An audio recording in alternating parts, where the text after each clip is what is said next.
Alrighty, everybody, we are here for another tier list. Now, this is going to be the pre-anniversary, the 9th anniversary, DOKKANFEST LR tier list. So, you can see here, we have all of the DOKKANFEST LRs in the game, and we are going to be ranking them based on a few specific criteria. So we have Z tier, best of the best, that is going to be for 1 unit. S is going to be usable everywhere. A is going to be kind of good but risky, where you can get usage out of them, but they will absolutely sell your runs, for sure. So, B, we have situationally useful, extremely niche, maybe good for a game mode that's not currently the hardest in the game. And then we have C, units that are unalive and they need to easy A ASAP. So that is kind of the tier list that we're going to break it down. So with that being said, let's go ahead and start with our favorite 3-year LRs. So the 3-year LRs are both just dead right now.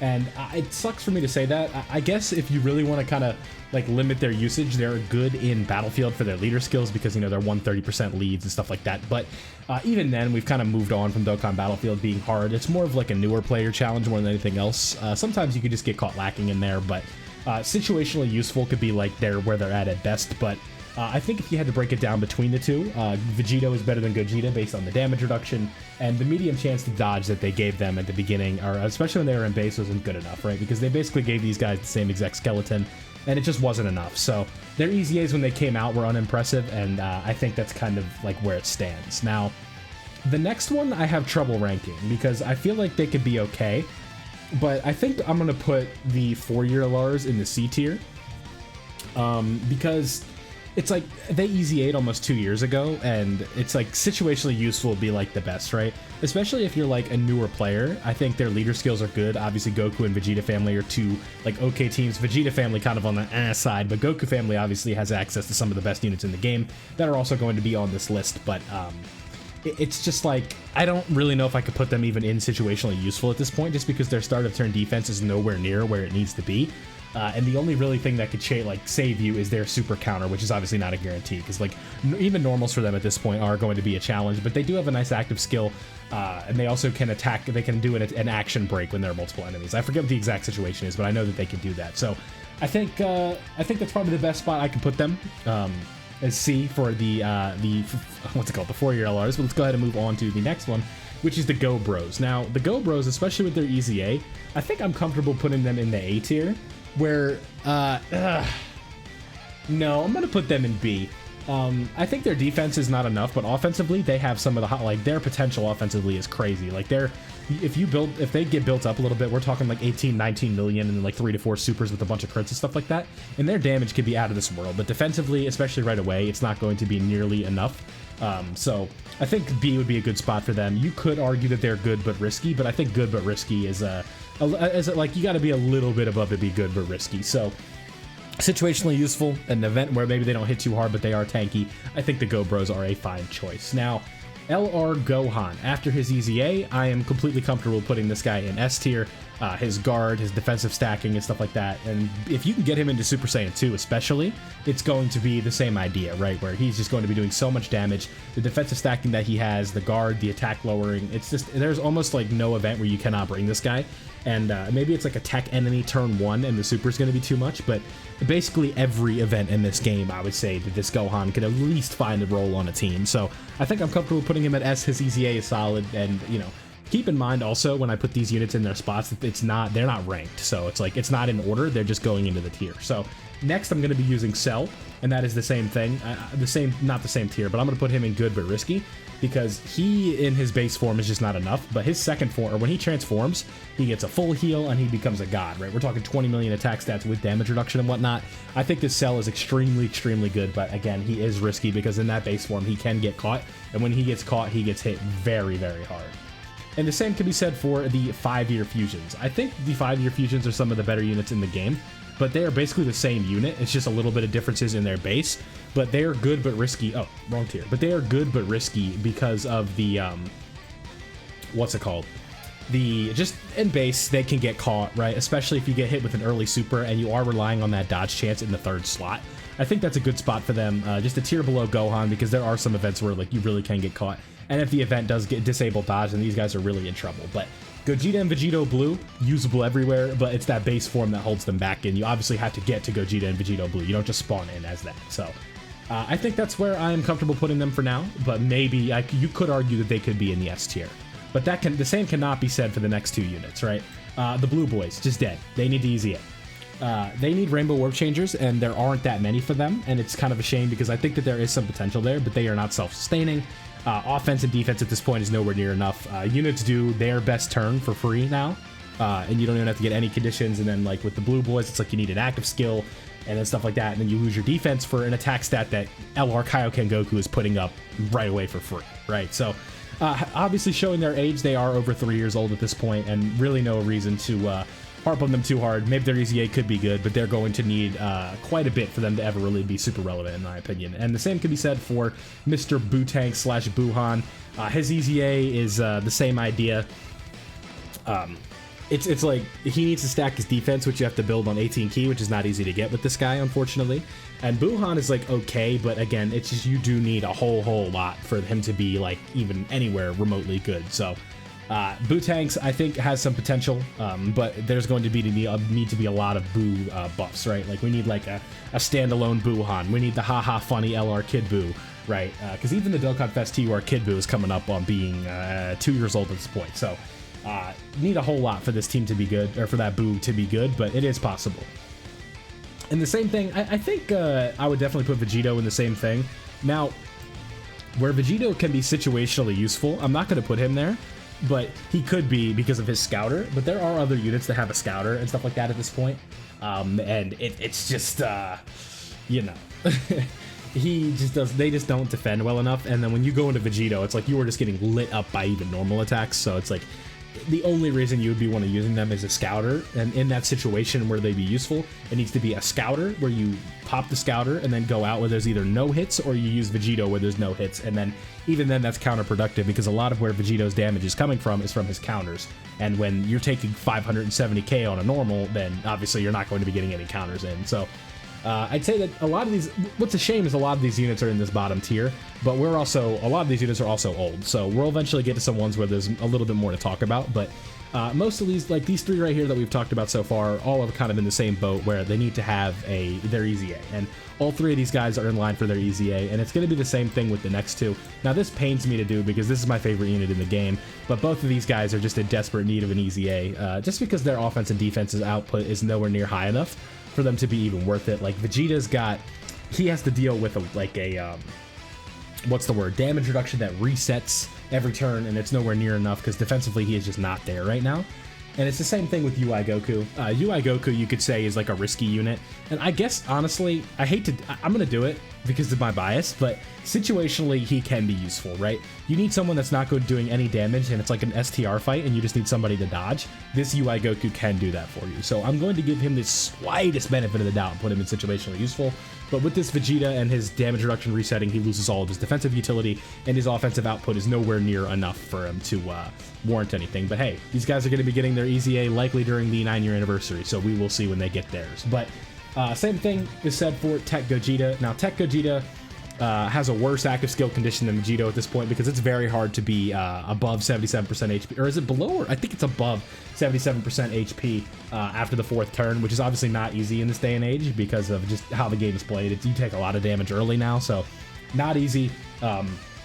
You could tell that they were kind of designed at the same time that STR Vegito was designed. I'll put them right next to each other just for fun.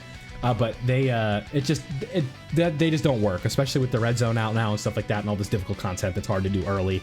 You just can't look me dead in the face and say that they're going to be, useful at this point. But Tech Gogeta has some potential if they EZA. They have damage reduction built into the skeleton, so there's always a chance for them to be good. And the next thing is the same thing is going to be said about these guys. I guess you could make the argument that he could be situationally useful against like a Goku fight.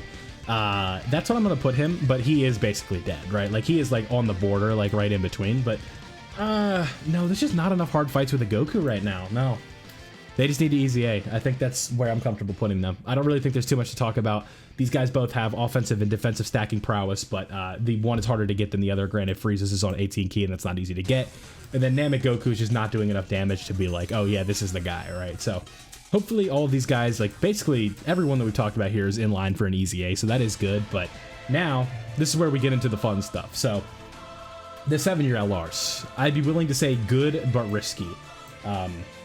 Because once that guard wears off, oh boy, let me tell you. But with the Fusion Zamasu fight, LR Super Saiyan 4 Gogeta, in my opinion, has gained some stock with that AoE. because he has guard, he has type advantage over him and stuff like that. And he also links really well with the unit we're going to be talking about in a little bit. So I think good risky is where they belong. They have a lot of potential when they fuse or transform. So there's a lot that you could do with these two, and it's overall like decent units. They're 200% leaders and stuff like that, and I think that they are solid. But I'd say good risky is probably the spot you want to put them. Better than like it's something like that, right? Like if you want to go with a rough order. But now we're going to be getting to some of the units that are actually fun, and we can talk more positively than negatively. There's a little bit left, but it's going to be the same thing. Our boys Trunks and Vegeta. I love Trunks and Vegeta. They're one of the most fun units in the game. It's just fun seeing them tank everything, and that's kind of like the most fun part about them. But they have kind of seen a slight decline, and by a decline, it means they went from like the 3rd best unit in the game down to like 10 or 11, which is not terrible. But their leader skill, phenomenal. Their kit, great. You know, they stack defense, they have guard. You park them in slot 1, you let them build up, and they just do their thing, and they hold it down there for you. So I think that's the best that I could do for Trunks and Vegeta, is usable everywhere. I wouldn't put them in best of the best because there's only one unit that goes in the best of the best. And if you kind of look at this list, you could probably narrow it down at this point. But Cooler. I think good but risky is a good spot for Cooler because defensively he doesn't have the stuff, but offensively, especially if you're fighting a physical unit, he really can put in a lot of damage with his crits and his additional attacks, and just his overall attack output is pretty crazy. So I think I'm comfortable putting him in that spot, but maybe a usable everywhere is definitely not the case, especially if like somebody hits hard right away. It's just you can't justifiably put him in usable everywhere. And this is going to be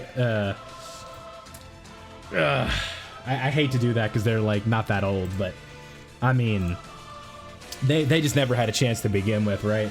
I guess maybe in like Super Battle Road they'd be okay, but if I'm gonna put UI Goku in B, I'm gonna put these guys as situationally useful. I think in Super Battle Road they can be okay, and they have a decent leader skill at least, but the morale boost mechanic is just a flop, unfortunately.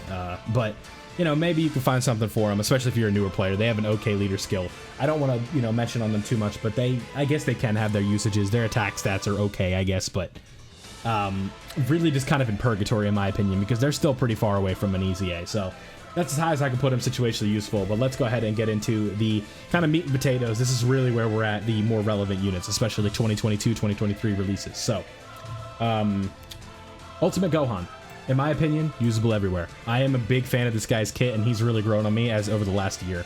I think with his guard, the first couple of turns, his blast nullification that he has, as well the attack stats that he can put out, he has an attack break on his active skill.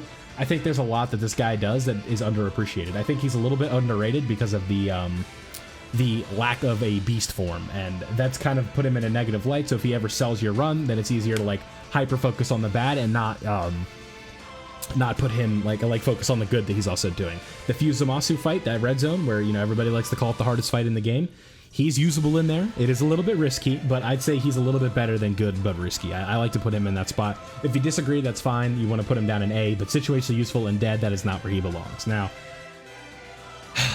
do I even need to talk about this next guy? You guys, if you stick around the channel, you know where he's going. Piccolo makes the game easy mode, taking away AoEs, taking away enemy super attacks with the giant form, the defensive abilities that he has, the key that he provides when he gets hit, the rotation of him and STR Piccolo is almost unkillable. This guy is just, he's the best unit in the game, and I'm very excited to see how the 9th Annie maybe power creeps him out a little bit, but we shall see. Now, the next spot, the Buu Duo. I'm going to put them right there, because in short form content, it's just not enough. It feels like they designed them with the Omega Shenron fight in mind, and like that's it, because it's just, they don't stack fast enough, and my experience with them is at 55%, so defensively, they just don't cut it. So it's just, I can't really give them much of a cosign, but their standby is really good. I will give them that, but all in all, I can't look you in the face and tell you that like that's the best unit. Like I can't even put them in usable everywhere, because short form content, they just absolutely were not designed for it. Unlike the GT Duo, where I say you can use them in long form content, you can use them in short form content. That revival is so important. That standby is extremely clutch, and I am a big fan of the GT Duo. I don't want to dwell on too much about them. Basically, they're everything that the Buu Duo should be and more. With that revival, it is just super nice. It is such a run saver, and that is why I have them there. And the same could be said for Super Saiyan 4 Goku. I like the way these two link up together. I'm just dragging them up to show you. Super Saiyan 4 Goku, I'm a huge fan of that release. The damage reduction that he has right away, his offensive ability, his defensive ability. Really nice standby that he provides with the defensive support. Just all in all, a solid unit, and you can use him in all forms of content. The no item run that I did for Fusion Zamasu, I ran 2 of him, and also Super Saiyan 4 Gogeta, the LR Super Saiyan 4 Gogeta. So now this is where things get a little bit fun. Honestly, I think I'm comfortable putting with both of these guys in the S tier. And keep in mind, if we want to kind of re-rank these a little bit, I would do something like this probably. We like slide all these guys above. Maybe I put the like something like this.